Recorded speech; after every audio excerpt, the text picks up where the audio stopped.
যদি বৃষ্টি হয় আমি বাজার যাব না। If it rain I won't go to the market. যদি আমার কাছে টাকা থাকতো আমি একটা গাড়ি কিনতাম। If I had money I would buy a car. যদি তারা ভালো খেলতো তারা ম্যাচটি জিততো। If they had played well they would have won the match. যদি বরফকে তাপ দাও এটি গলে। If you heat ice it melt. Assalamu alaikum. Hello viewers. This is Hanif. Welcome back to my channel. Hope you are fit and fine. By the grace of Almighty, you are practicing English every single day. বন্ধুরা, এই ভিডিওতে আমরা শিখবো conditional sentence অর্থাৎ শর্তযুক্ত বাক্য। বুঝতে পারছো আজকের ক্লাসটা খুবই ইম্পর্টেন্ট হতে চলেছে। তোমরা ভিডিওটা কিপ করে যাও না, শুরু থেকে শেষ পর্যন্ত দেখো, তাহলে তোমরা কিছু না কিছু বেনিফিট পাবে। আর ভিডিওটা যদি ভালো লাগে লাইক কমেন্ট শেয়ার করে দিবে, আর চ্যানেলটা সাবস্ক্রাইব করে পাশে থাকা ঘন্টি বাটনটা প্রেস করে দিবে। তবে চলো দেরি না করে শুরু করি আজকের ভিডিও। এই ভিডিওতে আমরা শিখব কি কন্ডিশনাল সেন্টেন্স অর্থাৎ শর্তযুক্ত বাক্য। এই কন্ডিশনাল সেন্টেন্স কি? এই কন্ডিশনাল সেন্টেন্স একটি কন্ডিশনাল সেন্টেন্সে দুটো ক্লজ থাকে। নির্ভরশীল ক্লজটি শর্ত বোঝায় এবং মেন ক্লজটি পক্ষভেদ বোঝায়। এটিকে কি ইফ ক্লজও বলা হয়। আর এই ক্লজ হচ্ছে চার রকমের: zero conditional, first conditional, second conditional এবং থার্ড কন্ডিশনাল। এই চার রকমের ক্লজ আছে। প্রথমে আমরা দেখব কি জিরো কন্ডিশনাল। এই আমরা ভিডিওটা জিরো কন্ডিশনালে যাওয়ার আগে তোমাদেরকে আমি স্ক্রিনে একটা চার্ট দিয়ে দিচ্ছি। এই চারটি কন্ডিশনালেরই ট্যাগ 400 এক্সাম্পল। এই চারটে তোমরা দেখতে পাবে। ভিডিওটা তোমরা এখানে পোস্ট করে ভালো করে আগে চারটা দেখে নেবে, তারপরে তোমরা ভিডিওটা শুরু করবে। তাহলে তোমাদের ভিডিওটা যখন শুরু করবে তাহলে তোমাদের বিষয়গুলো বুঝতে অসুবিধা হবে না। চারটা আগে তোমরা মনোযোগ দিয়ে দেখে নেবে। তবে চলো শুরু করি জিরো কন্ডিশনাল সেন্টেন্স। এই জিরো কন্ডিশনাল সেন্টেন্সটি কি? একটি জিরো কন্ডিশনাল সেন্টেন্সে দুটো সিম্পল ভার্ব বা সিম্পল টেন্স দ্বারা গঠিত হয়, আর এর ফলাফল সব সময় হয় এরকম বোঝায়। আর এই জিরো কন্ডিশনাল সেন্টেন্স সাধারণত সত্য জিরো কন্ডিশনাল সেন্টেন্স সত্য অভ্যাস বোঝাতেই ব্যবহার হয়। এটা কি জিরো কন্ডিশনাল সেন্টেন্স সত্য ঘটনাকে বর্ণনা করে। তো আরেক ট্যাক্সটা তোমরা ছকে দেখেছো, তাও আমি ট্যাক্সটা বলে দিচ্ছি। If plus present simple tense dot dot present simple tense, মানে এর যে ইফ ক্লজ এবং মেন ক্লজ দুটো ক্লজে কি হবে প্রেজেন্ট সিম্পল টেন্স থাকবে। আর এই জিরো কন্ডিশনাল সেন্টেন্স কি সত্য ঘটনাকে বর্ণনা করে। কিছু এক্সাম্পল দেখো, তাহলে বিষয়গুলো বুঝতে পারবে। প্রথম এক্সাম্পল দেখো, যদি বরফকে তাপ দাও এটি গলে। If you heat ice it melt, মানে যদি আমরা বরফকে তাপ দিই তাহলে কি হবে বরফ গলে। যদি বরফকে তাপ দাও এটি গলে। If you heat ice it melt. Next আর একটা এক্সাম্পল দেখো, যদি বৃষ্টি হয় মাটি ভিজে।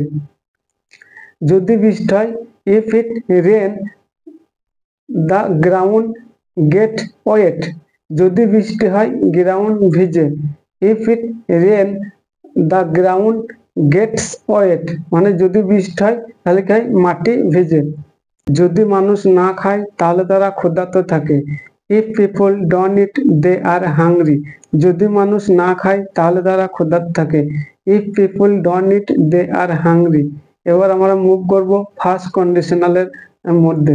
একটি ফার্স্ট কন্ডিশনালে ইফ এর পর প্রেজেন্ট সিম্পল টেন্স এবং অপরটি থাকে ফিউচার সিম্পল টেন্স।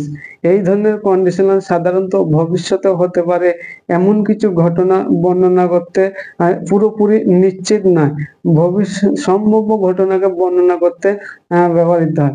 অ্যাকচুয়ালি কি হয়, ইফ এর পর একটা present simple tense dot dot will plus V1, second গুলো যে উইল প্লাস V1 হয়। কিছু এক্সাম্পল দেবো, তাহলে বিষয়গুলো বুঝতে পারবে। যদি বৃষ্টি হয় আমি বাজার যাব না। If it rain I won't go to the market. যদি বৃষ্টি হয় আমি বাজার যাব না। If it rain I won't go to the market. আরেকটা এক্সাম্পল দেখো, যদি তুমি মনোযোগ দিয়ে পড়াশোনা করো তাহলে তুমি পরীক্ষায় উত্তীর্ণ হবে। If you study hard you will pass the exam. যদি তুমি মনোযোগ দিয়ে পড়াশোনা করো পরীক্ষায় উত্তীর্ণ হবে। If you study hard you will pass the exam. আর একটা এক্সাম্পল দেখো, যদি তারা আমন্ত্রণ করে আমি যাব। If they invite me I will go. যদি তারা আমন্ত্রণ করে আমি যাব। If they invite me I will go. এবার আমরা দেখব সেকেন্ড কন্ডিশনাল সেন্টেন্স। এই সেকেন্ড কন্ডিশনাল সেন্টেন্স কি, সেকেন্ড কন্ডিশনাল সেন্টেন্সে ইফ এর পরে পাস্ট সিম্পল টেন্স এবং মেন ক্লজে কি হয়, উড প্লাস V1। প্রথম স্ট্রাকচারটা হবে ইফ এর পরে পাস্ট সিম্পল টেন্স এবং সেকেন্ড ক্লজে হবে কি উড প্লাস V1। চলো তাহলে কিছু আমরা এক্সাম্পল দেখি, তাহলে বিষয়গুলো ক্লিয়ার হবে। যদি আমার কাছে টাকা থাকতো আমি একটি গাড়ি কিনতাম। If I had money I would buy a car. যদি আমার কাছে টাকা থাকতো আমি একটি গাড়ি কিনতাম।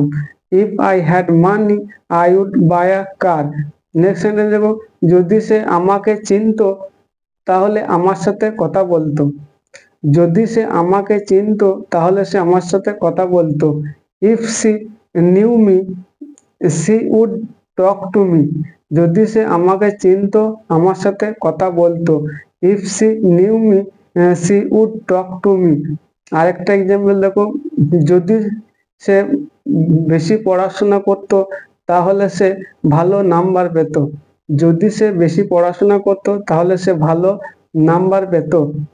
If he studies more they would get better marks. যদি সে বেশি পড়াশোনা করত তাহলে সে ভালো নাম্বার পেত। If he studies more he would get better marks. এবার আমরা মুভ করব আমাদের লাস্ট কন্ডিশন অর্থাৎ থার্ড কন্ডিশনালের মধ্যে।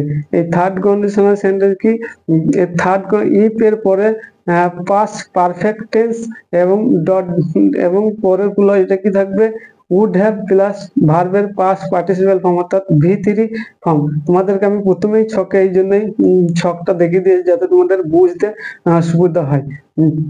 তাহলে এসো এবার আমরা কিছু এক্সাম্পল দেখি, তাহলে বিষয়গুলো আমাদের ক্লিয়ার হয়ে যাবে আশা করি। তাহলে থার্ড কন্ডিশনাল এক্সাম্পল কি, যদি তারা ভালো খেলতো তারা ম্যাচটা জিততো। If they had played well.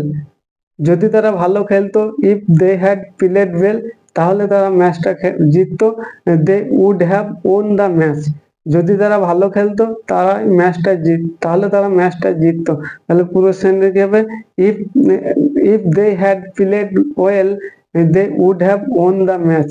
আরেকটা এক্সাম্পল দেখো, আমরা যদি আগে বের হতাম তাহলে ট্রেনটা ধরতে পারতাম। যদি আমরা আগে বের হতাম, if we had left early তাহলে আমরা ট্রেনটা ধরতে পারতাম। We would have caught the train. যদি আমরা আগে বের হতাম তাহলে আমরা ট্রেনটি ধরতে পারতাম। If we had left early we would have caught the train. যদি আমরা আগে বের হতাম তাহলে আমরা কি হতো, ট্রেনটা ধরতে পারতাম। তাহলে আমাদের ট্রেনটা মিস হচ্ছে না। এটা অতীত বোঝা যাচ্ছে, অতীতে কোনো কাজ হয়নি, বর্তমানে এসে আমরা যেটা কল্পনা করছি, এরকম ক্ষেত্রে আমরা এই থার্ড কন্ডিশনাল সেন্টেন্স ব্যবহার করি। তোমাদেরকে আরেকবার বলে দিচ্ছি, আমরা জিরো কন্ডিশন ব্যবহার করব সত্য ঘটনা বর্ণনা করতে, যেটা ইউনিভার্সাল ট্রুথ। এইরকম ঘটনা বর্ণনা করতে আমরা জিরো কন্ডিশন ব্যবহার করব, যেখানে দুটোই প্রেজেন্ট সিম্পল টেন্স হবে। ফার্স্ট কন্ডিশন আমরা ব্যবহার করব যে ভবিষ্যতের ঘটনাকে বর্ণনা করে, ঘটনা যেটা কল্পনা করা হয় এরকম ভবিষ্যতের ঘটনা বর্ণনা করতে আমরা জিরো কন্ডিশনাল সেন্টেন্স ব্যবহার করি। এবং সেকেন্ড কন্ডিশন ব্যবহার করে আমরা পাস্ট আনরিয়েল পাস্টের ঘটনা বর্ণনা করতে। এবং থার্ড কন্ডিশন আমরা ব্যবহার করি অতীত আনরিয়েল ঘটনা, যেটা আমরা ঘটেনি, যে ঘটনা ঘটেনি কিন্তু তখন আমরা কল্পনা করি, এরকম ক্ষেত্রে আমরা থার্ড কন্ডিশনাল সেন্টেন্স ব্যবহার করি। আশা করি ইনশাল্লাহ এই ভিডিওটা দেখার পর তোমাদের এই কন্ডিশনাল সেন্টেন্স নেওয়ার কোনো কনফিউজ থাকবে না। ভিডিওটা যদি ভালো লাগে লাইক করবে, আর ভিডিও রিলেটেড কোনো প্রশ্ন থাকলে তোমরা কমেন্ট বক্সে কমেন্ট করবে। ভিডিওটা তোমার বন্ধু রিলেটেড এর মধ্যে বেশি বেশি করে শেয়ার করে দেবে, তারাও যেন এই ইনফরমেশন গুলো পায়। আর আমাদের পরবর্তী ভিডিওগুলো পেতে চ্যানেলটা সাবস্ক্রাইব করে পাশে থাকা ঘন্টি বাটনটা প্রেস করে দিও, তাহলে এরপর যখন আমি ভিডিও আপলোড করবো সর্বপ্রথম নোটিফিকেশন তোমাদের কাছে পৌঁছে যাবে। This is all about today. I will back another video. Till then take care, keep learning and keep practicing. Thank you for watching this video. Assalamu alaikum.